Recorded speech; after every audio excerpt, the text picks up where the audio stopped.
hear a word that I say. The Gettysburg Address by President Abraham Lincoln, November 19, 1863.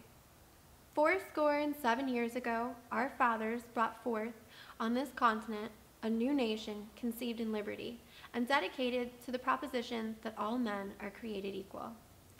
Now we are engaged in a great civil war, testing whether that nation, or any nation, so conceived and so dedicated, can long endure.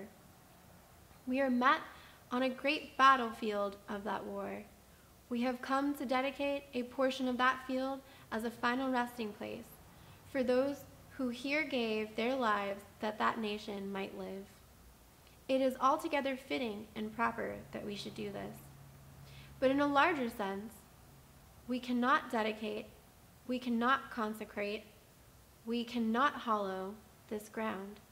The brave men, living and dead, who struggled here, have consecrated it far above our poor power to add or detract.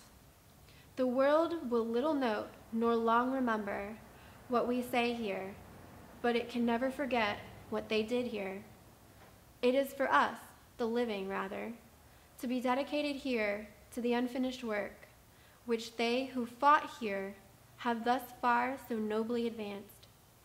It is rather for us to be here dedicated to the great task remaining before us, that from those honored dead we take increased devotion to that cause for which they gave their last measure of devotion.